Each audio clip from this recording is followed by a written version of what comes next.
I'm Patrick Watson. I'm an astrologer, and you're watching the 12 different types of Aries Rising. And so you're watching the fifth part of this video about Aries Rising with Mars in Cancer in the fourth house. So first, let's learn about what the fourth house is supposed to be about.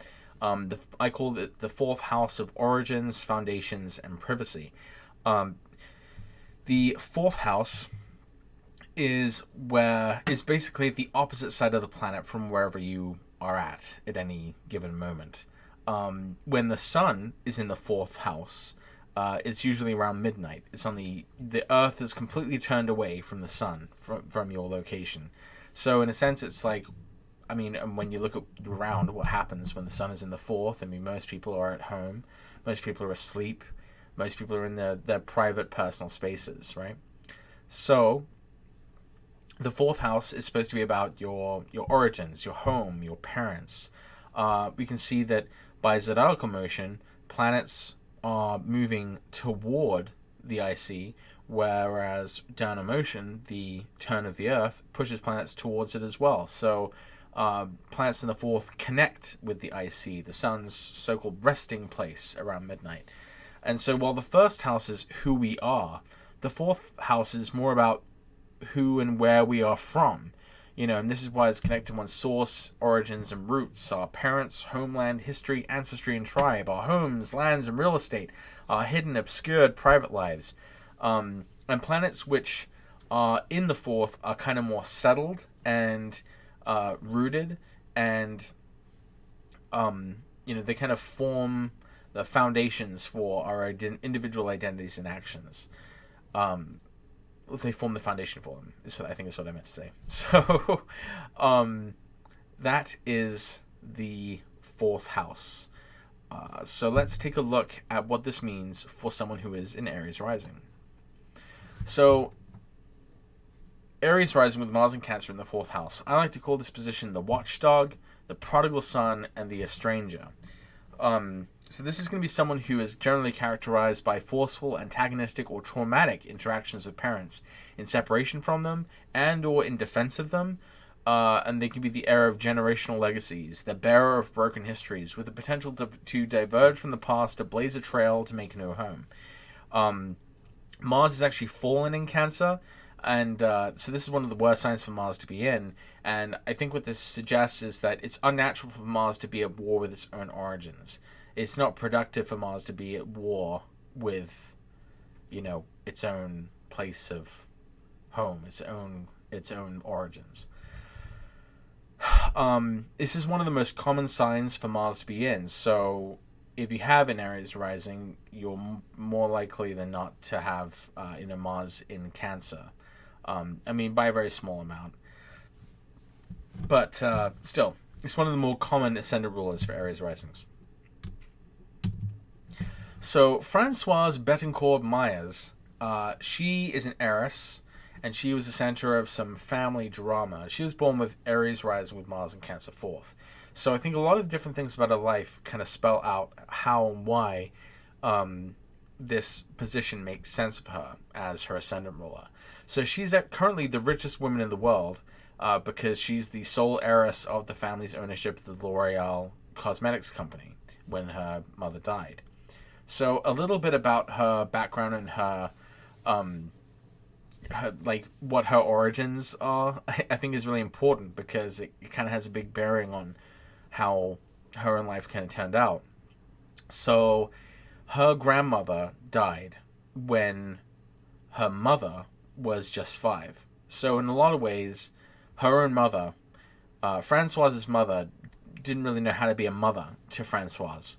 And then when Francoise was born, her mother suffered a relapse of tuberculosis, and so that caused her to go deaf, and she had to be separated from her child until she was 3 years old.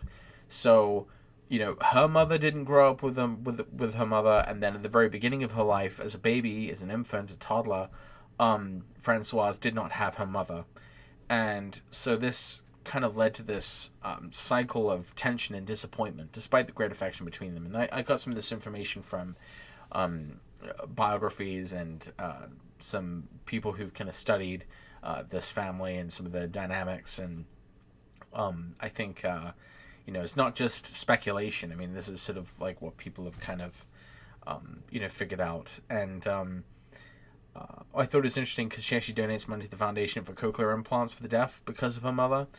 And another way in which Francoise has had trouble with her origins is her grandfather was Eugene Schuller, who was the founder of L'Oreal, and he worked with the Nazis.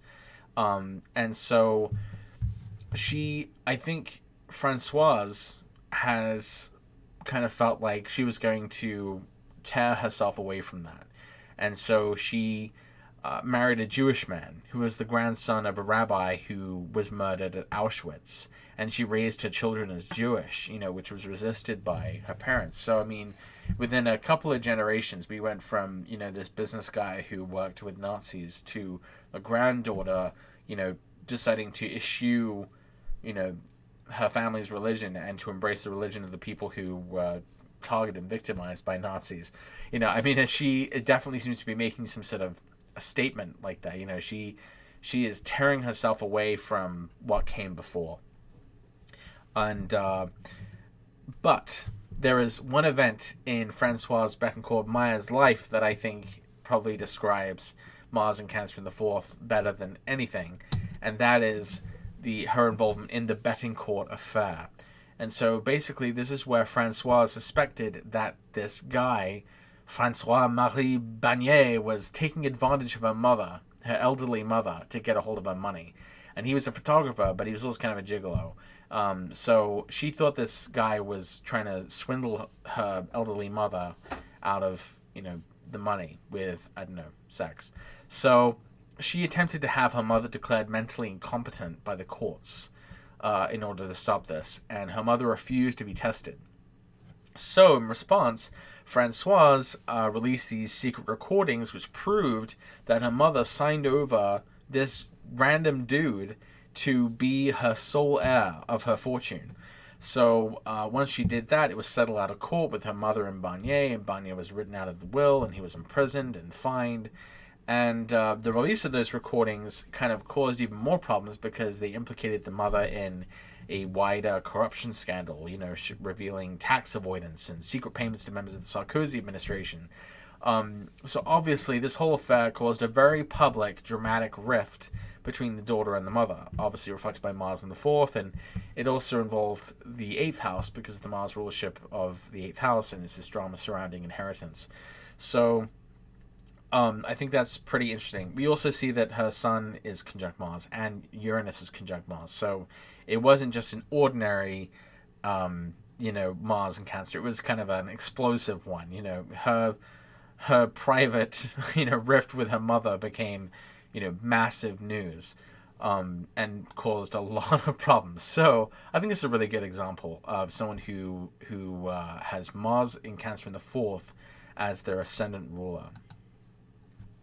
My next example is Lucien Baudard, who is a war journalist. You'll notice a lot of these people are French, because Astro Databank is mostly French people. He was born with Aries Rising with Mars in Cancer 4th, and although he was born to French parents, he was raised in China due to his father's work as a consul.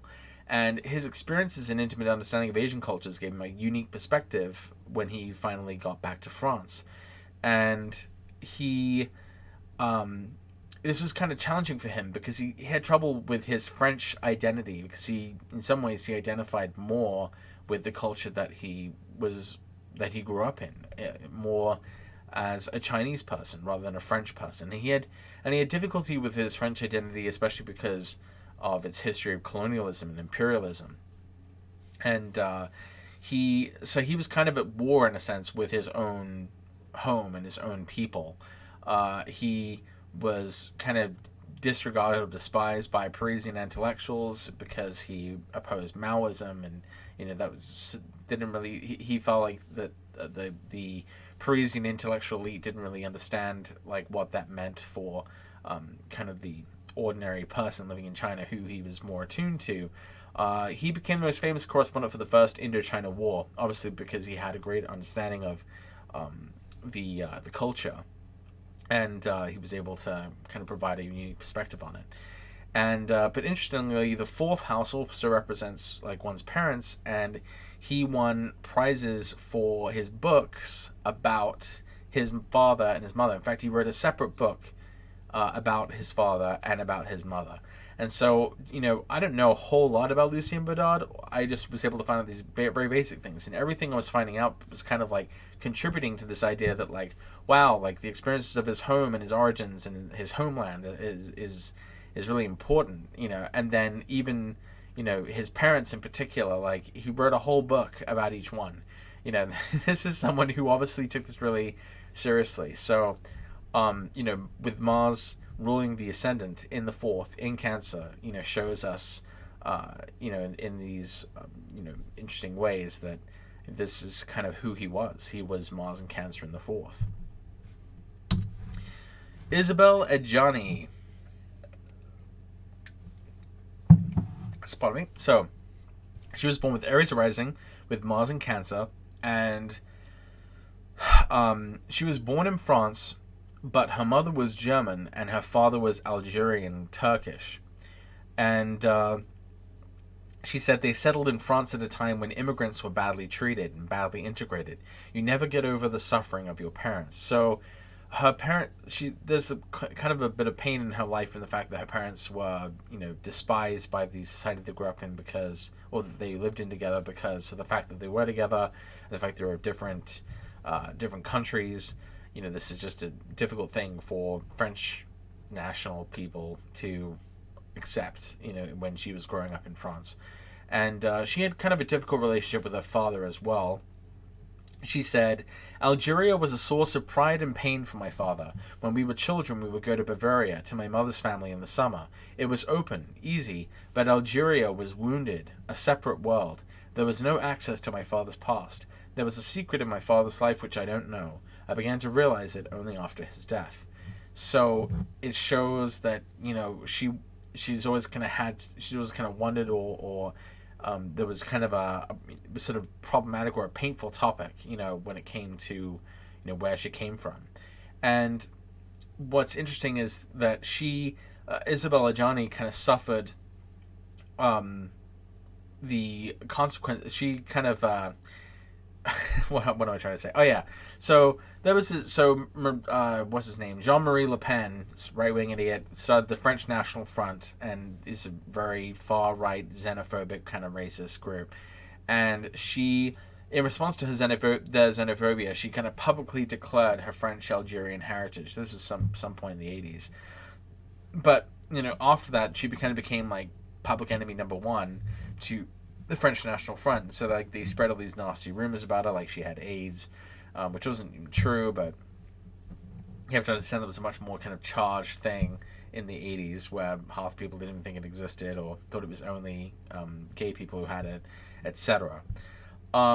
So in many ways, Isabel Adjani has shown, she has this discomfort with her French identity, in light of its colonialist past with Algeria, in the way that it treats Algerians, the way it treated her father, from Algeria, and the way that she took flack and was attacked for her heritage from being from Algeria, and how it took this great courage to kind of say this, private thing about herself, about where she's from, when most people assumed she was French, in order to make a stand against French nationalism. So I think, again, sort of like with the Lucien Baudard example, we have another example of someone who is, fundamentally kind of uncomfortable with the identity that they were given as a result of the place or the parents they have from a country, whether they, yeah, I think you get it. Okay, so, we have Linda Sexton. She's the daughter of the famous poet Anne Sexton. So she was born with Aries Rising with Mars in Cancer 4th, and she was abused by her mother, physically and sexually.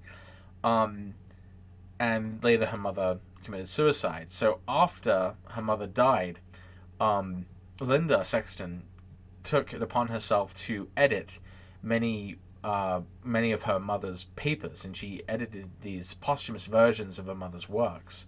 And she took all her mother's letters and she put it into a book called Anne Sexton, A Self-Portrait and Letters. And she wrote her own book about reconciling with her mother and coming to terms with her abuse called Searching for Mercy Street, My Journey Back to My Mother, and Sexton.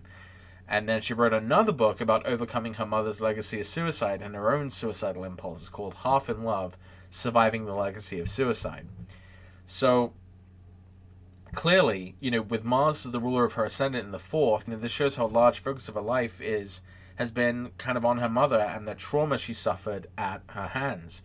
And what's interesting is that some of the same things happened to her sister, Joy Sexton, but she doesn't have the ascendant ruler in her fourth, and she's not a writer, and she didn't focus so heavily on the legacy of her mother. I mean, obviously it must have affected her in other ways, but clearly it has affected Linda Sexton in a much more kind of personal way that's changed or affected the books that she's written. She could have written any other number of books, but she decided to write books about the traumatic history and legacy of her mother. So I think that's pretty interesting. Her mother, Anne Sexton, also had Mars in Cancer, for whatever it's worth. I don't know if we have a birth time, but yeah, wow, that's kind of heavy. All right, so that's the end of that section. So next we'll be looking at Aries Rising with Mars in Leo, the 5th house.